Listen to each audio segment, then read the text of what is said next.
Since the end of the Cold War, the United States has been living in a new era of diplomacy. The world's only superpower finds itself dealing differently with both friends and enemies in the absence of a major competing nation. Successive U.S. administrations have been struggling with this problem now for a quarter of a century. The terror attacks of 9/11 and their aftermath have turned out to isolate the U.S. even more. Today, presidential candidates debate the merits of talking to or shunning U.S. enemies. Experts worry about how America is perceived by other countries. Today, the U.S. can't take its allies for granted either. Many refuse to support the U.S. invasion of Iraq. What does the future hold for U.S. foreign policy? Does Washington have the clout it once did? Is the word superpower itself even relevant anymore? We'll look at these and other issues next on Great Decisions. In a democracy, agreement is not essential, but participation is. Join us as we discuss today's most critical global issues. Join us for Great Decisions. Great Decisions is produced by the Foreign Policy Association, inspiring Americans to learn more about the world. Funding for Great Decisions is provided by the Star Foundation and U.S. Trust. Around the world, the administration of George W. Bush is widely considered to be among the most unilateral in modern history. Mr. Bush disengaged from the Israeli-Palestinian conflict, at first refused to speak to governments in Iran and North Korea about their nuclear programs, and perhaps most notably went to war in Iraq over the objections of much of the international community. Many feel the United States left them on the wrong side when President Bush famously declared after 9/11, "You're either with us or against us." With the Iraq War dragging on years after he thought it would end and public and congressional opinion sharply down from the post-9/11 days, Mr. Bush's approach seems to be changing. In the last 6 months, formal talks have begun with Iran and Syria aimed at quelling the violence in Iraq. The administration has agreed to provide aid to North Korea if it halts its nuclear program. And there's been a U.S. diplomatic push to revive peace talks between Israel and the Palestinians. Those conversations have to be ongoing, they have to be sustained, they have to be at a very high level in order to make any progress. Why, after going it alone for so long, has the United States begun talking? Some believe that losses in Iraq and the war's ever-growing unpopularity mean the U.S. can no longer afford to turn its back to other nations' views. Some suggest the initial hard line was a tactic to set the stage for favorable negotiations. A number of top U.S. officials have left, notably former Secretaries of State and Defense Colin Powell and Donald Rumsfeld, making way for changing policy. Under changing circumstances, how far would this or a future administration be willing to go? With whom would the U.S. negotiate? The Palestinian group Hamas, for example, is classified as a terrorist organization by the United States, yet Hamas was democratically elected to run the Palestinian government. Can the United States balance its desire for a negotiated settlement between the Palestinians and Israelis with its commitment to the war on terror? Does the designation terrorist mean no negotiations under any circumstances? The U.S. faced this same question almost 2 decades ago when Yasser Arafat was called a terrorist, but Washington ultimately included him in talks with Israel. Never before has the U.S. been so dominant internationally, but so vulnerable at the same time. How long can this situation go on? Was it unavoidable? Has U.S. international standing been irrevocably damaged? Or has this episode made Washington stronger in some ways? And how might future administrations proceed when the White House changes hands next January? Dangerous dialogue, talking with the enemy, next on Great Decisions.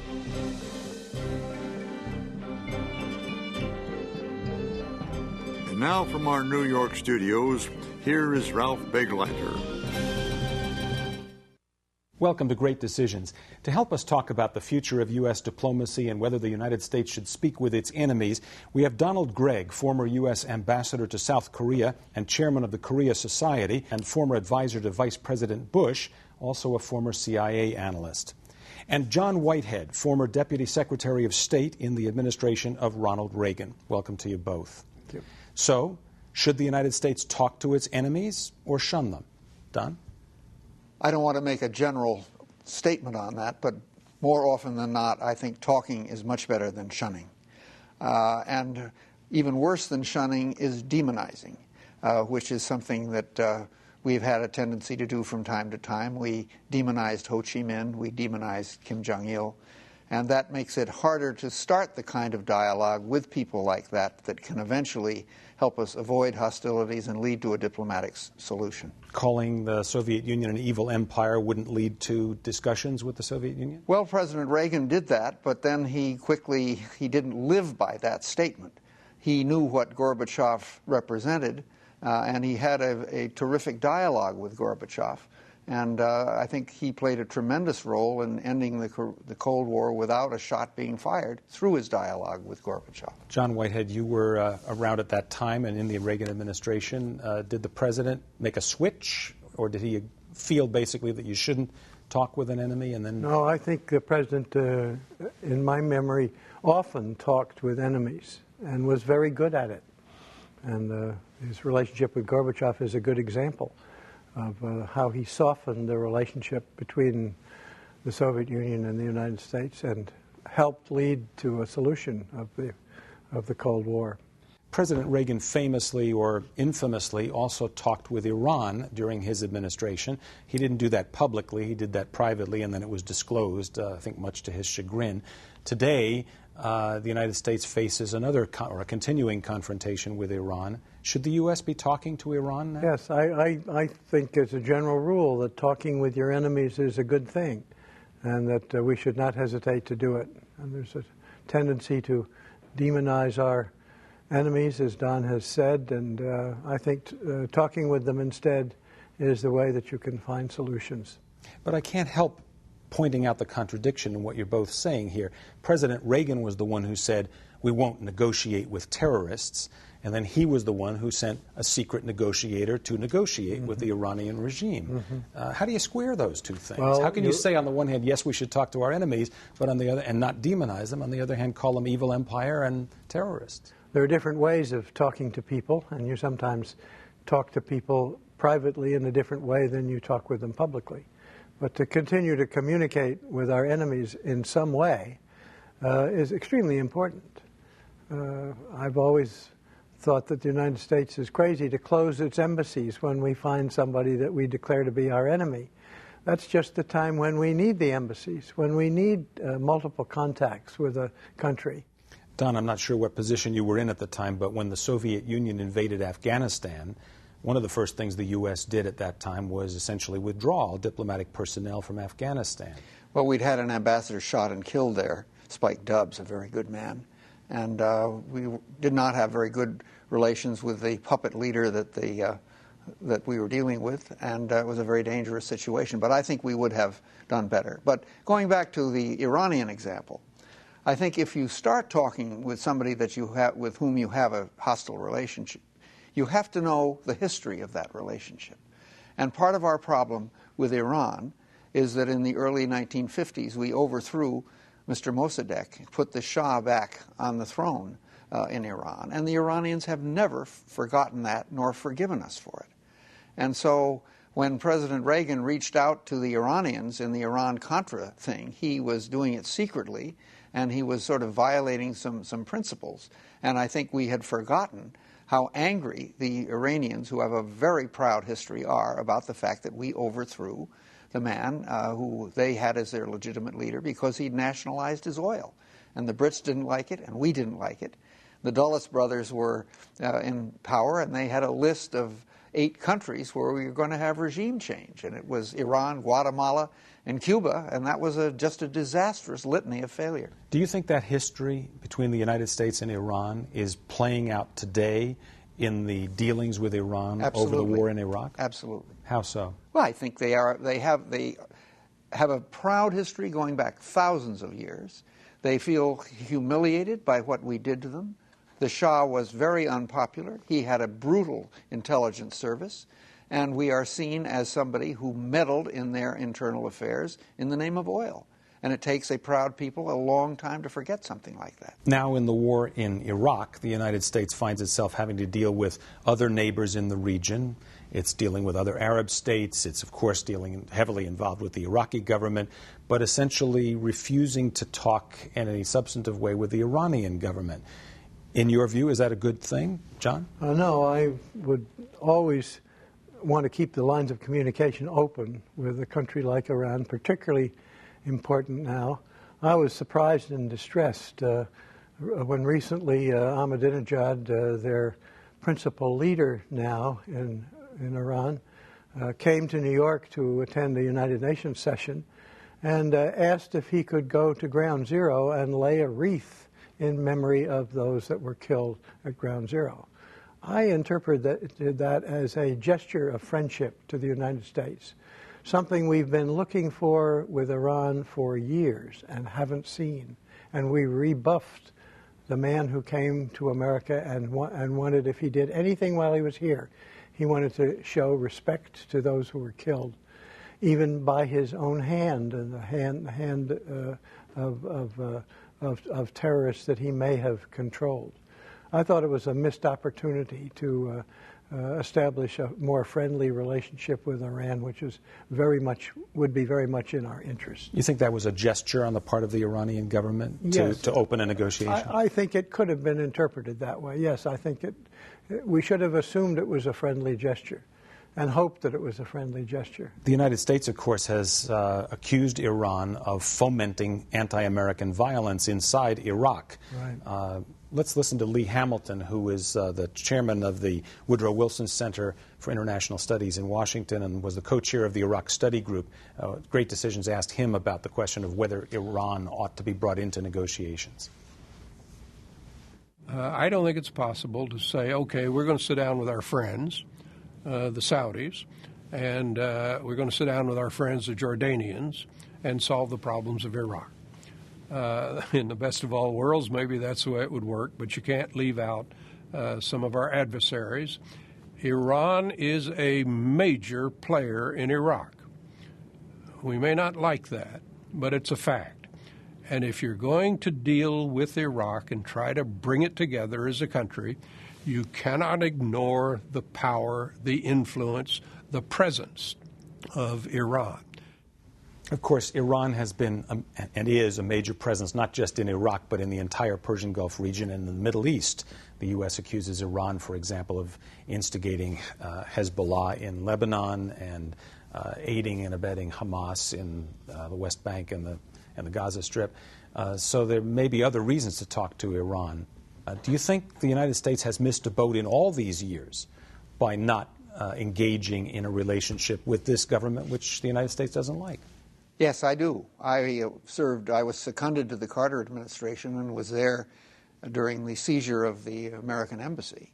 And so an awful lot of our hostility toward Iran goes back to that. And we really have not had any kind of dialogue with them since then.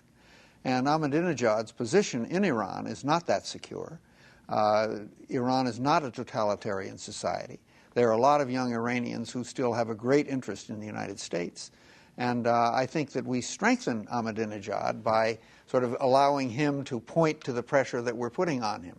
I think if we were to open up a dialogue with him, I think that would resonate very well within Iran and would make it easier for people who would like to cooperate with us to perhaps have a stronger voice against Ahmadinejad. Let me follow up on the point you just made and your reference to preventing Ahmadinejad from laying a wreath at Ground Zero, for example. Does the United States also lose credibility, not just inside Iran, as you mentioned, but also in other parts of the world where people say you have opportunities, the United States have opportunities, but you miss them? Do we lose credibility with others, not just with the Iranians? Yes, I think refusing to talk with anybody is a reprehensible thing to do, and that other nations, our friends and enemies, would believe that it was a negative for the United States to refuse to talk with anybody in the world. You know, the United States also has suffered criticism, and Don, I think as a former ambassador to South Korea, you'll know about this, and I think you've said you visited North Korea several times, yes. Right? People say to the United States, if you're so concerned about North Korea's nuclear program, just as you're concerned about Iran's, why don't you talk to North Korea? Why don't the United States talk to North Korea? Well, it's very confusing to the North Koreans, among others. During my first trip, the North Koreans were very confused because Bill Clinton had come very close to visiting them. He had sent his Secretary of State, who had 11 hours of discussion with Chairman Kim Jong-il. And then when George W. Bush was elected, a completely different line was taken. And the North Koreans asked me, he said, how do you function when one of your presidents is so different from his predecessor? And why is George W. Bush so different from his father? I mean, they had a whole series of interesting questions. And because we didn't talk for 6.5 years, North Korea became a nuclear power. They were very close to negotiating away a much more primitive nuclear capacity at the end of the Clinton administration. But because they were called part of the axis of evil, along with Iran and Iraq, because President Bush referred to Kim Jong-il as a pygmy and said, I loathe the man, that made it very difficult for us to have any kind of dialogue. The Koreans are very proud people, but they have wanted for a long time to have a strategic relationship with us. But we made it very difficult for that to come about because we essentially trashed them and were pushing for regime change. Now, fortunately, President Bush, in the last couple of years of his presidency, has changed. I think Condoleezza Rice has made him realize that diplomacy applies to your enemies as well as your friends, and has allowed the Assistant Secretary of State, Chris Hill, a very able man, to have bilateral talks with the North Koreans, and that's laid the ground for what appears to be an agreement through which they will abolish their nuclear weapons in return for recognition from us and establishment of peaceful relations. Is it fair to say, you think, that the agreement, the outlines of which you just indicated, is fairly similar to the agreement that was reached in the mid-1990s? Yes, it is quite similar. And one of the difficulties with the early years of the Bush administration was that they had the ABC doctrine, which was anything but Clinton, and anything that Bill Clinton had done they didn't want to follow up on. But they have come back to it, and I'm very glad that they have. But the reason I'm asking is on this question of whether you talk to your enemies. In this case, would it be fair to say that the United States lost essentially 10 years, maybe 12 years, in its dealings with this nuclear problem on the Korean Peninsula? Well, I think they have lost certainly 6 years of the Bush presidency, and North Korea became a nuclear power during that time. Ironically, that made the North Koreans a little more confident, because they have said to me repeatedly, the only reason we're pursuing nuclear option is a deterrent to you. So they are a little more confident in talking to us, and the fact that we are talking now has, I think, paved the way for an agreement to be reached. John Whitehead, I know you've been involved in discussions like this as well with North Korea and with others. The United States has had no hesitation, or very little hesitation, to go to war against Iraq when it thought Iraq had nuclear weapons or other weapons of mass destruction. It's much more reluctant to do so against Iran, and has been reluctant to do so against North Korea. Others may say, what's the difference? Why do you parse one a certain way and the other a different way? Well, if you do one and it doesn't work out very well, you're reluctant to do a second one. That's an oversimplification of the situation, but I think it was an important, simple explanation of the present status of relationships. I certainly hope that we will not go to war with Iran, and I don't believe there's any intention on anybody's part to do so. I'd like to say that in the 4 years that I spent in the State Department, I was involved with a lot of talks with a lot of country leaders. And I'm a great believer in diplomacy after my experience with that. If you talk with a person on a friendly, private basis, you often find that a standoff between the two of you where you have opposite positions is not really that. And in a conversation you can often discover, and I did often discover, that what they wanted could be accomplished and what we wanted could also be accomplished. That the point that the disagreement was not just a direct disagreement, that there were sort of overlappings, and you could arrive at a decision if you kept an open mind and kept the conversations going and began to have confidence in the person that you were conversing with. You could often open up new approaches that often led to successful conclusions. And I found I had so many examples of that happening and working that I just believe it's a great general rule is to keep talking all the time.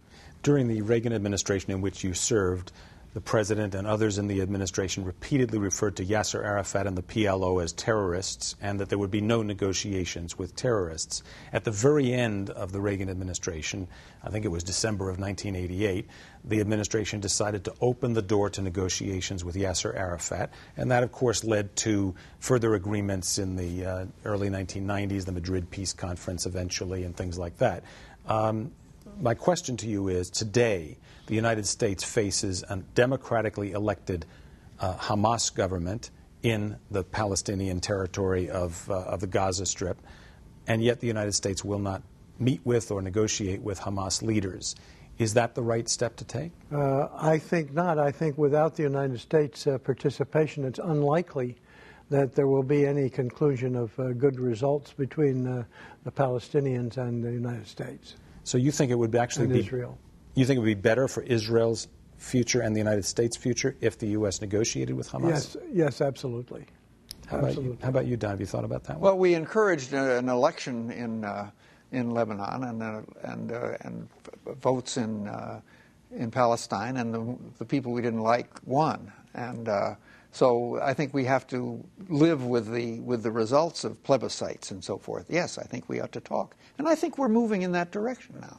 You can speak out, we should speak out against terrorism by any of the parties and condemn it. But that doesn't mean we have to stop talking with them. We can do both at once. And that's all the more reason to talk to Iran, because Iran is the great supporter, supposedly, of Hamas. And so I think that's all the more reason to talk with Iran, to see if we can't come to some sort of accommodation so that an agreement can be reached. In the Middle East, things are always intertwined and intertangled and so on. Iran keeps coming back, a supporter of Hamas, a supporter of Hezbollah in southern Lebanon. The U.S. accuses it of anti-American work inside Iraq. Great Decisions talk with Jessica Matthews, who's the president of the Carnegie Endowment in Washington, about Syria, with whom also the United States has had tense relationship, and Iraq. Syria wants to talk to us. They've been knocking on the door for 2 years, and the Bush administration has ignored them. Iran is going to be much, much tougher for the administration and for Congress. But we have to do it because there is just, if finding a solution in Iraq is the #1 priority, that makes dealing with Iran the #1 priority too. So she raised a point about Congress's role in all of this. It's not really just up to the president or the Secretary of State or the National Security Advisor. You've got to get congressional support, at least the indication that Congress will not oppose you strongly. Do you think Congress ought to be more closely brought into these dealings with American enemies? Yes, I do. I mean, I think we should find ways in situations which I handled in Washington. Having one of my responsibilities was to deal with the satellite states of Hungary and Poland and Czechoslovakia and the others about their position with the Soviet Union, and I tried to make little chinks in their loyalty to the Soviets. And one of the things I found was that they wanted to be friendly to the United States. They were fearful that Russia would clamp down on them if they evidenced that. But their desire was to, one of their Soviet puppet leaders said, "We are a Western European country. We don't want to be an Eastern European country." And eventually that's what will happen.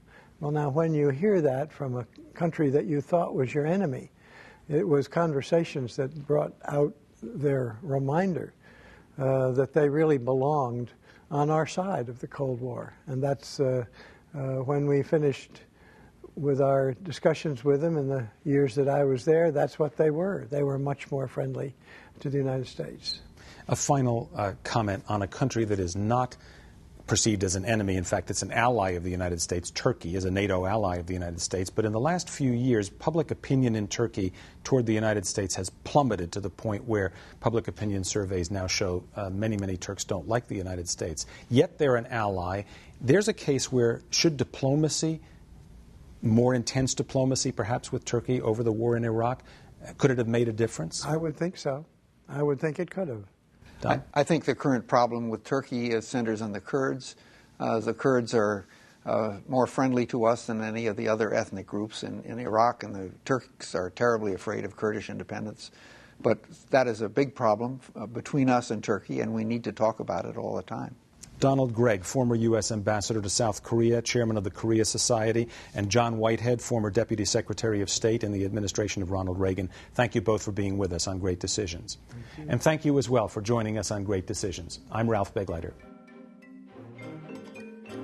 To learn more about topics discussed on Great Decisions, visit our website at www.greatdecisions.org. To order a copy of the Great Decisions Briefing Book, a DVD set of this series, or to join a Great Decisions discussion group in your area, contact the Foreign Policy Association. Funding for Great Decisions is provided by the Star Foundation and U.S. Trust.